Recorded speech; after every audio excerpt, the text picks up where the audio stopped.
옛날 옛적에 한 고을에 풍원댁이라 불리는 큰 집이 있었답니다. 그 집은 마을에서 가장 높은 언덕 위에 자리 잡고 있어서 멀리서도 기와지붕이 반짝이는 것이 보였지요. 풍원댁 마당은 그야말로 넓고 넓어서 봄이 되면 복숭아 꽃과 매화가 어우러져 피어나고 가을이면 단풍잎이 빨갛게 물들어 장관을 이루었답니다. 그 큰 집 마당 끝자락 행랑채 옆 작은 움막에는 복돌이라는 머슴이 살고 있었어요. 복돌은 새벽이 되기도 전에 일어나 마당을 쓸고 장독대를 정리하는 부지런한 사람이었답니다. 그의 하루는 언제나 물에 젖은 대빗자루를 들고 시작되었지요.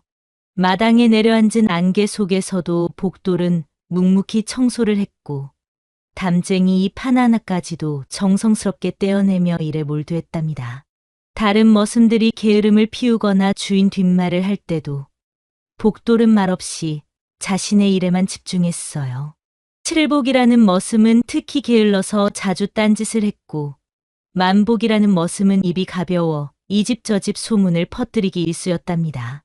하지만 복돌은 그런 이들과 어울리지 않고 혼자서 조용히 일만 했지요. 그래서 풍원댁 사람들은 그를 바람보다 먼저 움직이는 놈이라고 불렀답니다. 바람이 불어 낙엽이 떨어지기도 전에 복돌이 미리 마당을 쓸어놓고 비가 올 기미만 보여도 복돌이 먼저 빨래를 걷어들였거든요. 풍원댁의 안주인인 풍원댁 마님도 저 아이는 귀신이 붙었나라며 신기해할 정도였답니다. 복돌은 어릴 적 큰 홍수로 가족을 모두 잃고 이곳으로 왔답니다. 그때 복돌의 나이는 겨우 12살이었어요. 하지만 복돌에게는 아무도 모르는 비밀이 하나 있었답니다. 사실 복돌은 몰락한 양반 집안의 아들이었어요. 그의 아버지는 작은 고을의 현감이었는데 백성들을 위해 일하다가 윗사람들의 미움을 사서 파직당했답니다. 그 후 가족들은 작은 마을로 이사를 와서 농사를 지으며 살았지요.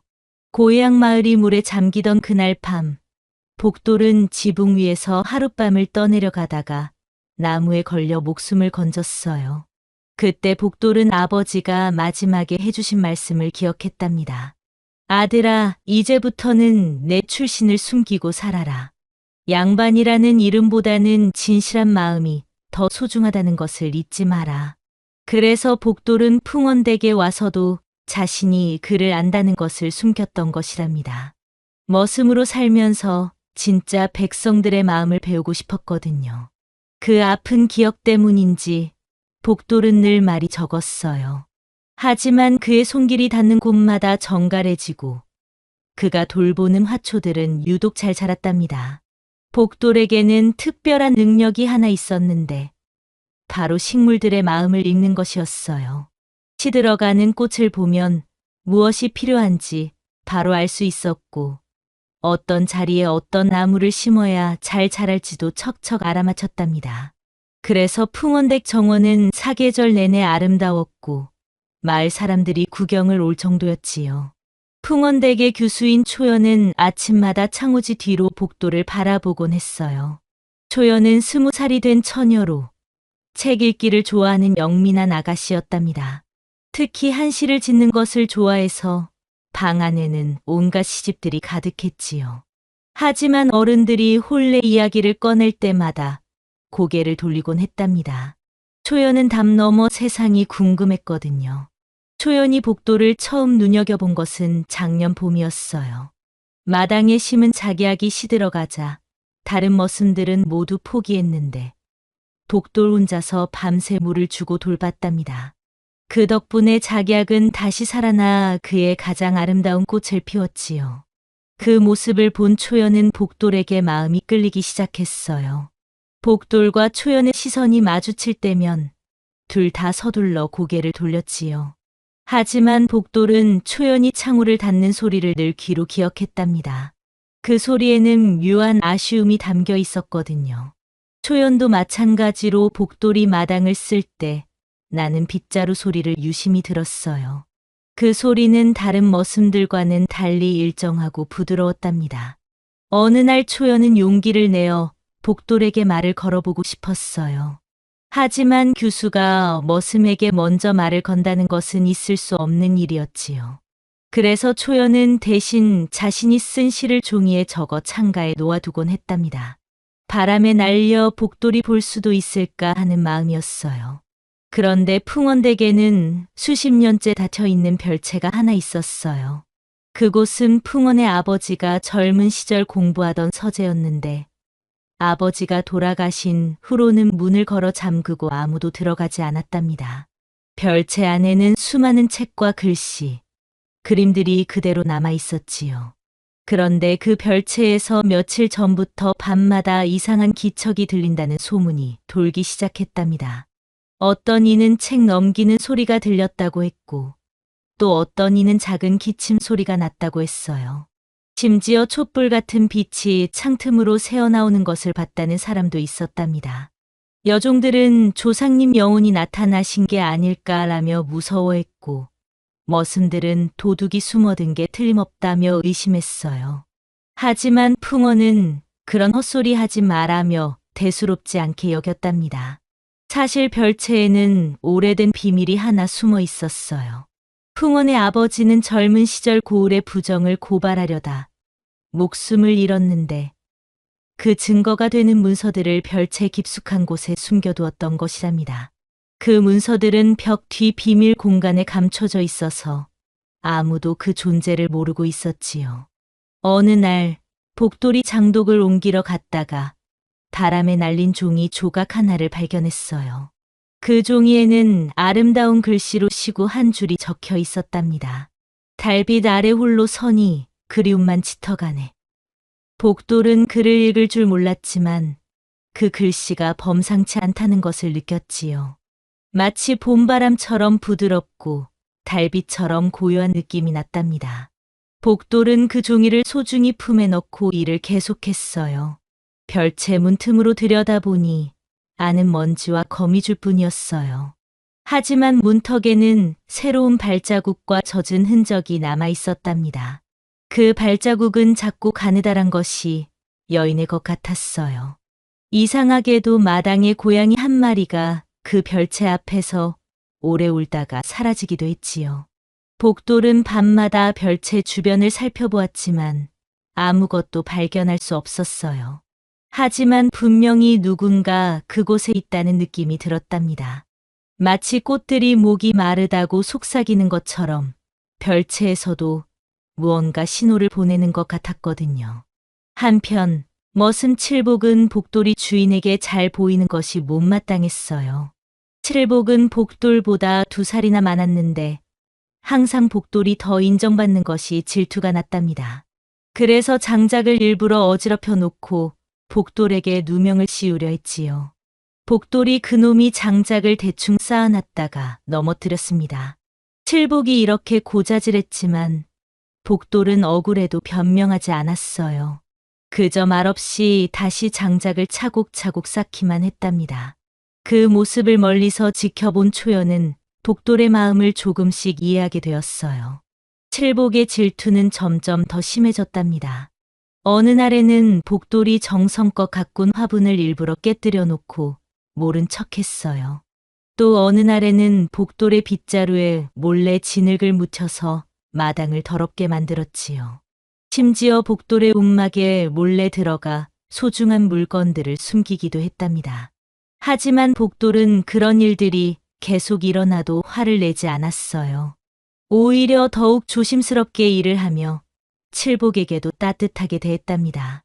이런 복돌의 모습에 다른 머슴들은 감탄했지만 칠복은 더욱 화가 났어요. 여종들 사이에서는 머슴 주제의 눈빛이 곱다, 혼자서 무언가 글을 쓴다더라는 소문이 돌기 시작했답니다. 실제로 복돌의 움막에서는 가끔 종이와 붓이 발견되곤 했어요. 하지만 그것들은 사실 복돌이 아버지의 유언을 기억하기 위해 그림으로 그려둔 것들이었답니다. 복돌의 아버지는 돌아가시기 전에 복돌에게 이런 말씀을 하셨어요. 아들아, 글을 모르더라도 마음을 기억하는 법은 있단다. 내 마음에 새긴 것들을 그림으로라도 남겨두어라. 그러면 언젠가 그 뜻을 알아줄 사람이 나타날 것이다. 그래서 복돌은 밤마다 촛불을 켜고 아버지가 해주신 이야기들을 그림으로 그려두곤 했답니다. 산과 강, 꽃과 나무, 그리고 사람들의 모습을. 비록 서툴렀지만 복돌만의 방식으로 기록해 두었지요. 그러던 중 인근 고을에서 관아 문서를 훔친 죄인이 도망쳤다는 소문이 퍼졌어요. 그 죄인은 벼슬아치의 비리를 고발하려다가 오히려 누명을 쓰고 쫓기게 되었다는 이야기도 함께 돌았답니다. 장터에서 돌아온 만복이 이런 소문을 전했어요. 그 죄인이 여자라던데 글씨를 기가 막히게 잘 쓴다더군요. 관아 서기보다도 낫다고 하니 양반집 규수가 틀림없어요. 풍원댁에 드나드는 선비 중 누군가가 이 말을 듣고 고개를 끄덕이며 말했답니다. 그러고 보니 요즘 마을에 이상한 기운이 돈다고 하던데 혹시 그 죄인이 이 근처에 숨어 있는 것은 아닐까? 풍원은 이 말을 듣고 경계하기 시작했어요. 마을에 이상한 자가 있다면 즉시 보고하라며 머슴들에게 지시했답니다. 특히 밤에는 더욱 조심하라고 당부했지요. 복돌은 마당 뒤 장독대 근처에서 이상하게 파인 흔적을 발견했어요. 마치 누군가 땅을 파서 무언가를 묻었다가 다시 파는 것 같았답니다. 주변에는 젖은 천 조각도 떨어져 있었고 발자국도 여러 남아 있었지요. 복돌은 이상한 느낌이 들었지만 누구에게도 말하지 않았어요. 혹시나 싶어서 그 자리에 복숭아 가지를 꽂아두고 매일 확인해 보기로 했답니다. 비가 오는 어느 밤, 복돌은 지붕에서 새는 물을 고치러 나갔다가 장독대 뒤쪽에서 웅크린 사람을 발견했어요. 머리에 두건을 눌러 쓴 그 사람은 비에 젖어 덜덜 떨고 있었답니다. 제발 소리 내지 마십시오. 그 목소리는 여인의 것이었어요. 복돌이 등잔불을 들어 비추자 눈빛이 또렷한 젊은 여인이 남장 차림으로 몸을 웅크리고 있었답니다. 그 여인의 얼굴은 피곤에 지쳐 있었지만 눈만은 총명하게 빛나고 있었어요. 사흘만 숨겨주시옵소서. 사흘만 지나면 저는 이곳을 떠나겠습니다. 복돌은 아무 말 없이 장독 옆에 빈 창고 문을 열고 등을 내밀었어요. 그 여인은 복돌의 등을 따라 조용히 창고 안으로 들어갔답니다. 창고 안은 비좁았지만 빗물이 새지 않고 바람도 들지 않는 안전한 곳이었어요. 그 여인의 이름은 연지였답니다. 연지는 고을 원님의 딸로 태어났지만 아버지가 억울한 누명을 쓰고 유배를 간 후울로 살아왔어요. 연지는 글씨와 그림에 뛰어난 재능이 있어서 관아에서 문서를 정리하는 일을 도맡아 했답니다. 연지의 아버지는 정직한 관리였어요. 하지만 고을의 큰 벼슬아치가 백성들의 세금을 빼돌리는 것을 목격하고 이를 상부에 고발하려 했답니다. 그 벼슬아치의 이름은 김진사였는데 그는 권력이 세어서 고을에서 함부로 할 수 없는 인물이었지요. 김진사는 연지의 아버지가 자신의 비리를 알고 있다는 것을 눈치채고 먼저 공격에 나섰어요. 거짓 증거를 만들어 연지의 아버지를 역적으로 몰아붙인 것이랍니다. 연지의 아버지는 억울함을 호소했지만 김진사의 권세 앞에서는 어쩔 수 없었어요. 그런데 어느 날 연지는 한 벼슬아치가 백성들의 세금을 빼돌리는 장면을 목격했어요. 그 벼슬아치가 바로 아버지를 해친 김진사였답니다. 연지는 아버지의 원수를 갚고 억울함을 풀기 위해 김진사의 비리 증거를 모으기 시작했어요. 연지는 밤마다 관아에 몰래 들어가 김진사의 서류들을 베껴 적었답니다. 그녀의 뛰어난 글씨 실력 덕분에 원본과 구별할 수 없을 정도로 정교하게 베낄 수 있었지요. 하지만 이 일이 발각되고 말았어요. 김진사는 연지가 자신의 비리를 알고 있다는 것을 깨닫고 오히려 연지를 모함했답니다. 그 여자가 관아 문서를 훔쳐서 거짓 증거를 만들었다며 누명을 씌운 것이지요. 연지는 할 수 없이 도망치게 되었고 며칠째 숨어 다니다가 이곳 풍원대까지 오게 된 것이었어요. 연지에게는 아버지의 무죄를 증명할 수 있는 중요한 문서가 있었는데 그것을 안전한 곳에 보관하고 다른 고을로 가서 도움을 요청할 계획이었답니다. 하지만 김진사의 부하들이 사방으로 연지를 찾고 있어서 쉽게 움직일 수가 없었어요. 연지는 낮에는 창고에 숨어 소리조차 내지 않으며 지냈어요. 창고 안에는 오래된 농기구들과 집단이 쌓여 있어서 그 사이에 몸을 숨기기에는 적당했답니다. 복돌은 평소와 다름없이 일을 하면서도 먹다 남은 죽을 말없이 창고 문 옆에 놓아두었지요. 처음에는 연지가 경계심이 많아서 복돌이 가져다주는 음식도 쉽게 먹지 못했어요. 하지만 복돌이 며칠째 꾸준히 음식을 가져다주고 아무런 대가도 바라지 않는 것을 보고 조금씩 마음을 열기 시작했답니다. 창고 안에서 연지는 가지고 온 책을 꺼내 손글씨로 무언가를 기록하며 시간을 보냈어요. 그것은 지금까지 자신이 겪은 일들과 아버지의 억울함을 풀기 위한 계획들이었답니다. 연지의 글씨는 정말 아름다워서 마치 그림을 그리는 것 같았어요. 복돌이 복숭아 가지를 베어다 창고 창가에 놓아두자 연지는 작은 웃음을 흘렸답니다. 그 복숭아 가지에는 작은 새싹이 돋아 있었는데 연지에게는 희망의 상징처럼 느껴졌거든요. 말없는 교감이 시작된 것이지요. 며칠 후 밤이 되자 복돌은 장독대 근처에서 풀을 베던 칼에 시구절 하나를 새겨두었어요. 그것은 연지가 떨어뜨린 종이에서 본 글귀였답니다. 비록 글자는 몰랐지만 복돌은 그 모양을 기억해서 나무에 새긴 것이었어요. 그것을 본 연지가 깜짝 놀라며 물었답니다. 이 구절, 당신이 쓴 것입니까? 복돌이 고개를 저으며 답했어요. 글자는 모르지만 선생의 종이에서 본 것을 따라 새겨보았습니다. 연지는 감동했어요. 글을 모르는 사람이 글자의 모양만으로 이렇게 정확하게 새길 수 있다니 정말 놀라운 일이었거든요. 연지도 자신이 아는 시를 짧게 읊었어요. 바람은 지나가도 향기는 남는다 하니 진심 또한 그와 같지 않을까 하옵니다. 그것을 받아쓴 복돌은 글씨보다 말이 쉬운 사람이라고 답했답니다. 그 밤 둘은 등불 아래 손을 닿지 않게 두고 마주 앉아 이야기를 나눴어요.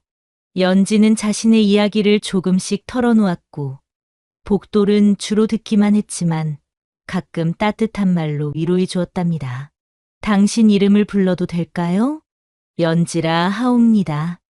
그대는 어떻게 부르면 되겠습니까? 복돌입니다.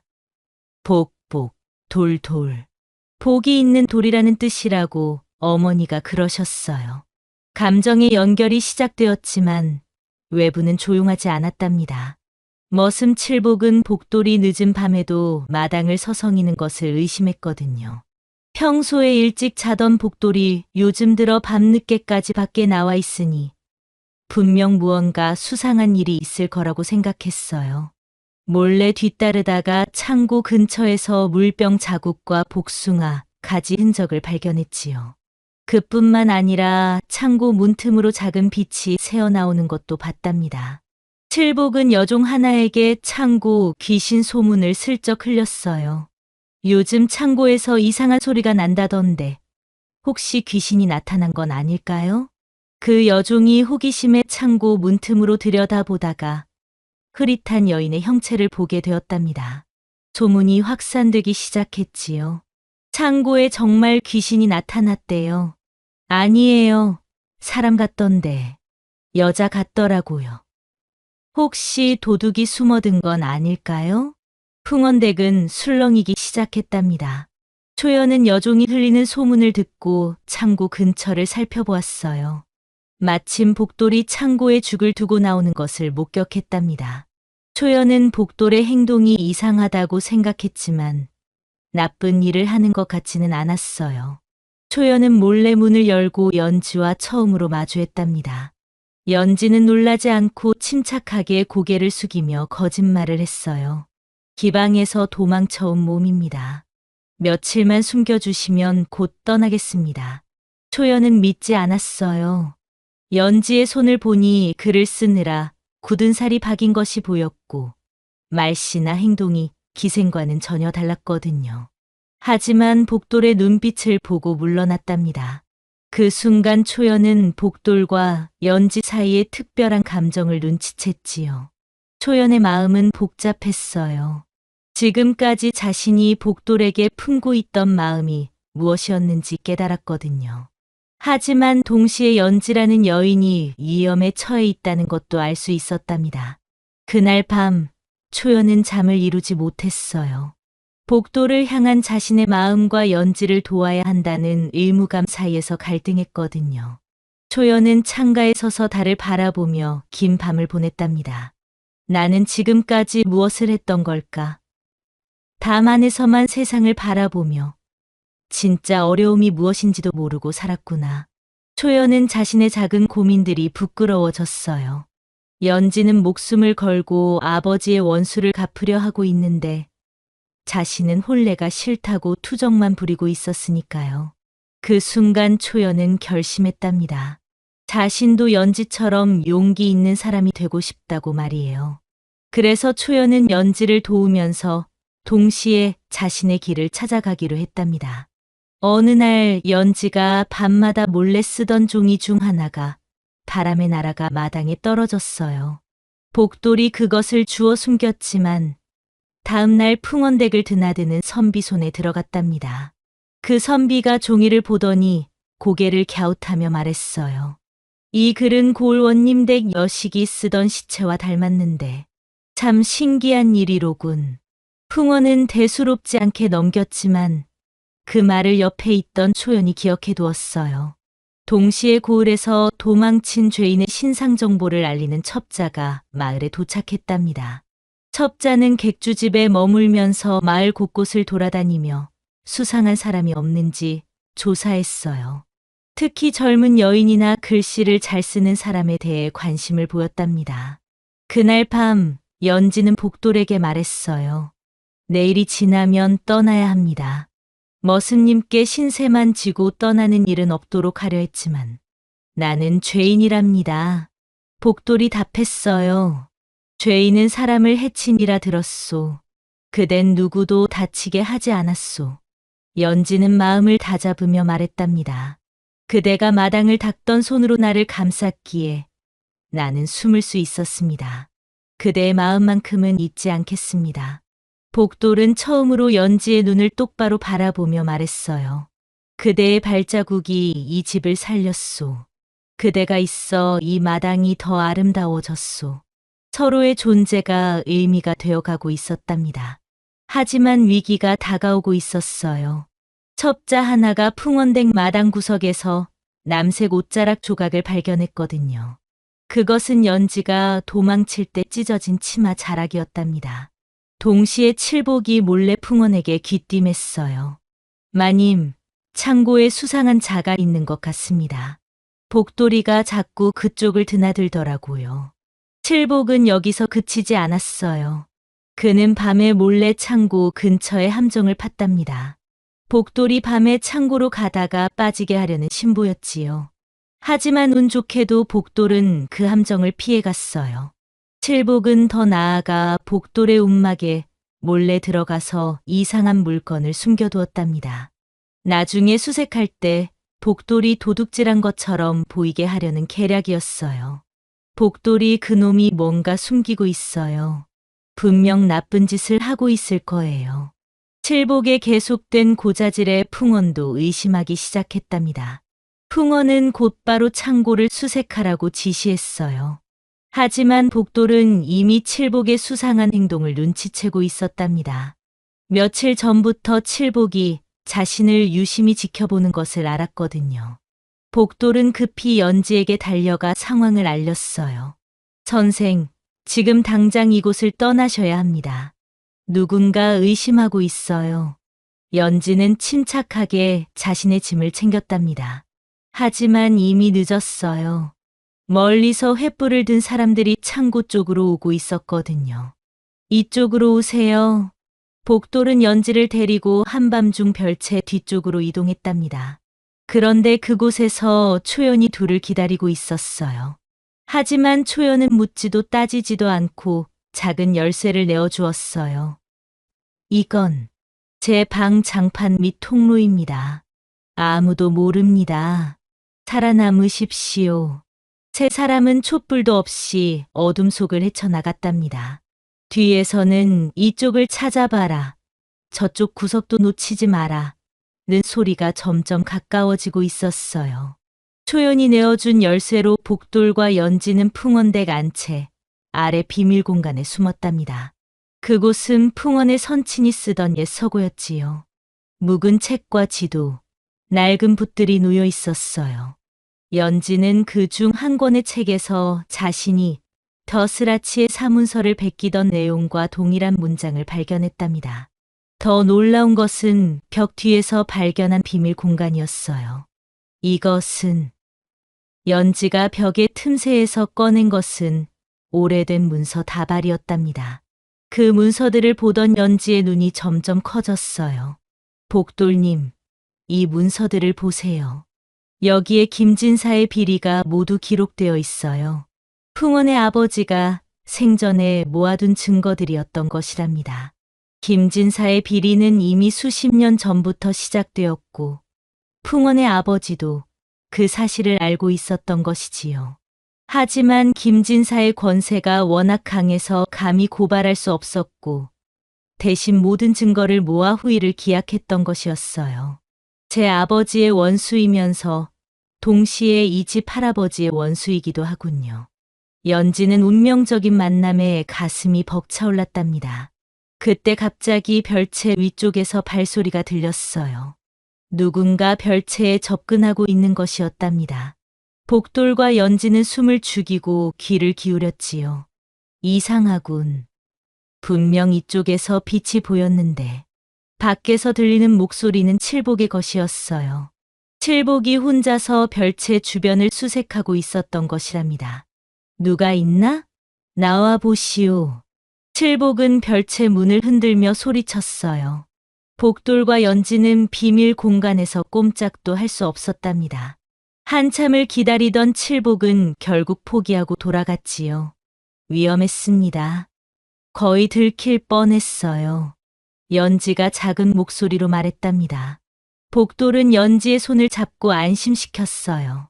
그곳에서 복돌과 연지는 서로의 상처를 털어놓기 시작했어요. 나는 내 이름을 말하지 못한 채 살아왔소. 이 집 안에서 내 이름을 알아준 이는 단 한 분이었소. 하지만 이제는 다릅니다. 복돌님 덕분에 저는 다시 희망을 가질 수 있게 되었어요. 처음으로 둘이 조용히 포옹하는 순간이었답니다. 하지만 위에서는 아직도 수색이 계속되고 있었어요. 한편 풍원은 첩자의 보고를 받고 정체불명의 여인이 딸 초연의 방 안 통로에 들어간 것을 알게 되었어요. 초연을 불러내어 물었답니다. 그자가 누구냐? 초연은 답했어요. 거짓으로 나를 더럽히려 하였던 벼슬아치의 손에서 도망친 분입니다. 무슨 소리냐? 더 자세히 말해보아라. 초연은 용기를 내어 말했답니다. 아버님, 그분은 아버님의 아버지께서 미처 이루지 못한 뜻을 이어가고 계신 분입니다. 풍원은 깜짝 놀랐어요. 초연이 할아버지의 이야기를 꺼낸 것도 놀라웠지만 그보다도 딸이 이런 위험한 일에 개입하고 있다는 사실이 더 충격적이었거든요. 내가 무엇을 알고 있다는 것이냐? 아버님의 아버지께서 별채에 남겨두신 문서들을 그분이 발견하셨습니다. 김진사의 비리를 고발할 증거들 말입니다. 풍원은 깜짝 놀라며 물었어요. 무슨 말이냐? 할아버지께서 그런 문서를 남기셨다고? 초연은 용기를 내어 계속 말했답니다. 네, 아버님. 그리고 그 여인은 아버님께서 생각하시는 그런 죄인이 아닙니다. 오히려 정의를 위해 싸우고 있는 분이에요. 내가 어떻게 그런 것을 알 수 있단 말이냐? 제가 직접 도왔기 때문입니다. 풍원은 딸의 고백에 크게 놀랐어요. 하지만 초연은 물러서지 않았답니다. 아버님, 할아버지께서 이루지 못한 뜻을 우리가 이어가야 하지 않을까요? 김진사의 악행을 더 이상 묵과할 수는 없어요. 그때 밖에서 소란스러운 소리가 들렸어요. 김진사의 관병들이 복도를 잡아가려 하고 있었던 것입니다. 저놈이 죄인을 숨겨준 공범이다. 잡아가라. 초연은 창밖을 보더니 급히 밖으로 뛰어나갔어요. 잠깐, 그분에게는 손대지 마세요. 초연이 나타나자 김진사는 냉소적으로 웃었답니다. 오호, 풍원나리의 딸까지 나서는군. 혹시 너도 그 죄인과 한 통속이냐? 그렇습니다. 저도 그분을 도왔어요. 왜냐하면 그분이 옳은 일을 하고 있기 때문입니다. 초연의 당당한 말에 김진사는 당황했어요. 풍원의 딸이 공개적으로 자신에게 맞선 것이었거든요. 너희들이 무엇을 알고 그런 말을 하는 거냐? 초연은 품에서 문서 하나를 꺼내 들었답니다. 그것은 연지가 복사해준 김진사의 비리 증거였어요. 이것이 답입니다. 김진사님의 그동안 행적이 모두 기록되어 있어요. 김진사의 얼굴이 순간 하얗게 변했답니다. 그 여인을 지키려는 것이냐? 내 앞날을 지키려는 것이냐?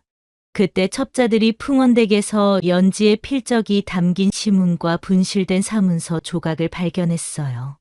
이는 즉시 관아에 전달되었답니다.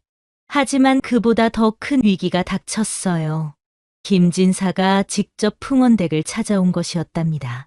김진사는 위풍당당한 모습으로 풍원댁 대문을 들어섰어요. 그 뒤로는 관병들이 여럿 따라왔지요. 풍원나리, 안녕하시오. 급한 일이 있어 찾아왔소이다. 풍원은 김진사의 갑작스러운 방문에 당황했어요. 김진사는 마당을 둘러보며 말했답니다. 관아에서 도망친 죄인이 이 근처에 숨어 있다는 첩보를 받았소. 혹시 수상한 자를 보신 적이 있으시오? 복돌은 마당 한 구석에서 이 광경을 지켜보고 있었어요. 김진사의 날카로운 눈빛이 마당 곳곳을 훑고 있었답니다. 그런 자는 본 적이 없소. 우리 집은 늘 조용하니까. 풍원이 답했지만 김진사는 쉽게 물러서지 않았어요. 그렇다면 혹시 집 안을 살펴봐도 되겠소? 죄인이 몰래 숨어들었을 수도 있으니. 이때 복돌이 앞으로 나섰답니다. 나리, 이 집에는 정말 아무도 없습니다. 제가 매일 구석구석 청소를 하는데 수상한 자는 본 적이 없어요. 김진사는 복돌을 위아래로 훑어보며 말했어요. 머슴 주제의 주인 대신 나서는구나. 내가 뭘 안다고 그런 말을 하는 거냐? 복돌은 고개를 숙이며 답했답니다. 죄송합니다. 다만 이 집을 지키는 것이 제 일이라서. 김진사는 의심스러운 눈으로 복돌을 바라보다가 결국 관병들을 데리고 집 안을 수색했어요. 다행히 연지는 비밀 공간에 잘 숨어 있어서 발견되지 않았답니다. 한참 후 김진사는 빈손으로 나오며 분한 표정을 지었어요. 오늘은 운이 좋았군. 하지만 죄인은 반드시 잡아낼 것이오. 김진사가 떠난 후 복돌은 비밀 공간으로 달려가 연지에게 상황을 알렸답니다. 선생, 이제 정말 위험합니다. 김진사가 직접 나섰어요. 관아에서 확인한 결과 연지는 벼슬아치의 혼사를 거절하고 그가 저지른 비리를 엿보다가 사문서를 베낀 죄인으로 몰렸던 것이었어요. 하지만 연지가 사문서 속 벼슬아치의 도장 위치와 모양을 정확히 기억하고 있어서 그것이 거짓 누명을 벗을 결정적 증거가 되었답니다. 더욱이 풍원의 아버지가 남긴 문서들이 발견되면서 김진사의 오랜 비리가 모두 드러나게 되었어요. 풍원은 복돌을 불러 말했어요.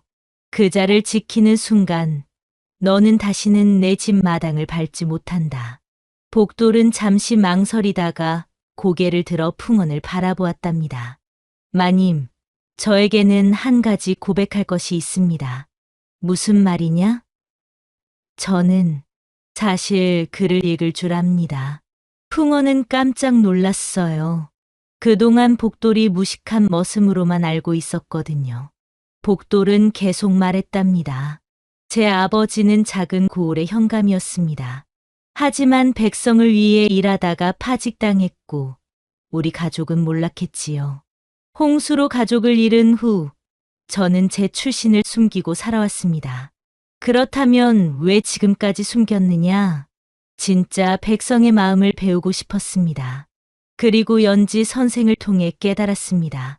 진정한 양반은 신분이 아니라 마음가짐에 있다는 것을 말입니다. 풍어는 한동안 말이 없었어요. 복돌의 고백에 충격을 받았던 것이지요. 그럼 내가 연지를 지키는 이유는 정의 때문입니다. 그리고 사랑 때문이기도 합니다.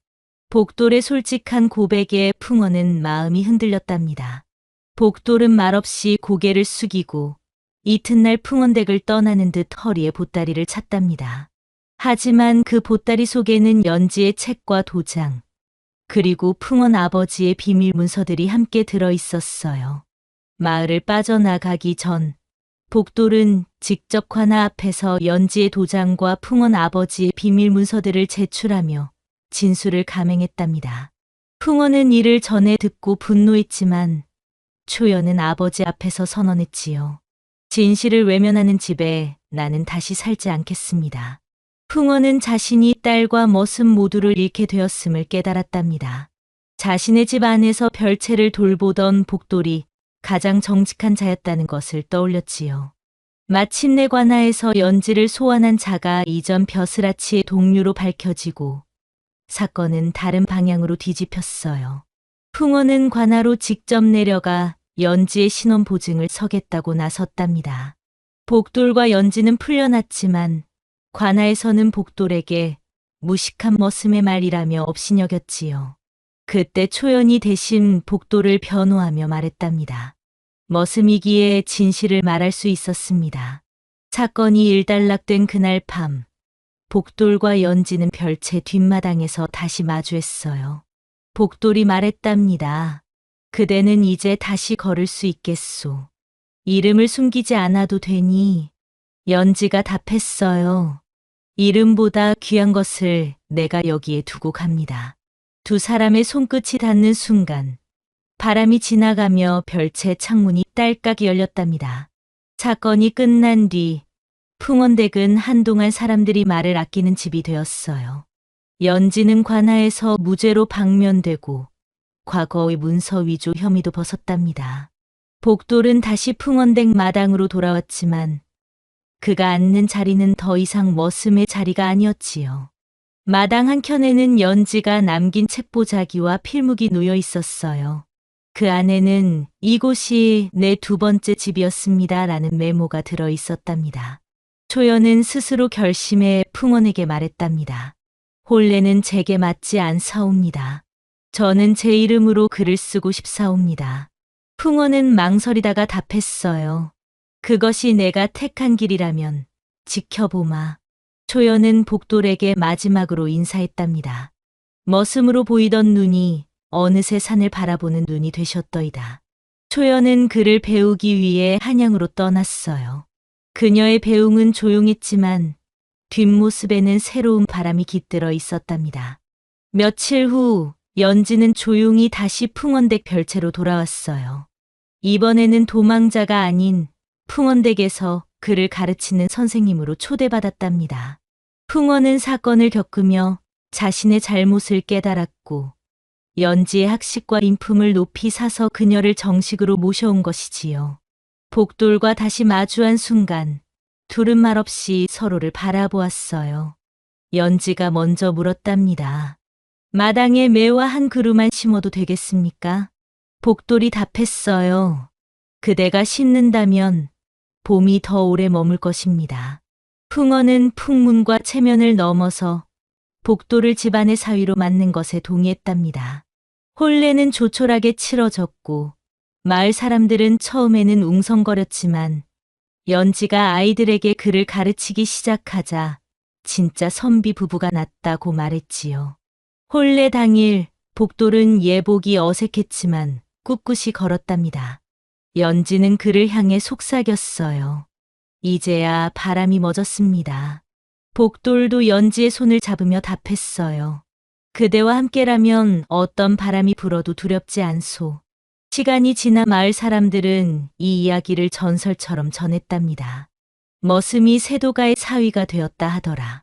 글 잘 쓰던 여인이 글 모지 읽는 사내를 사랑했다더라.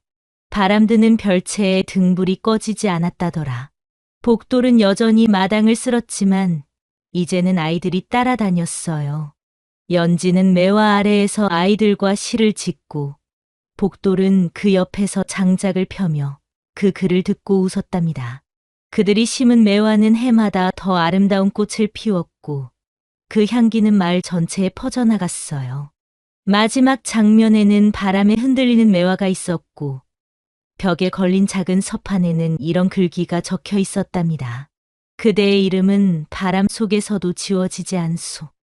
그리하여 복돌과 연지는 서로의 이름을 부르며 오래오래 행복하게 살았답니다. 이 이야기는 지금도 그 고을에 전해 내려오며 사람들은 진정한 사랑이 모든 담장을 허물 수 있다는 것을 기억하고 있답니다.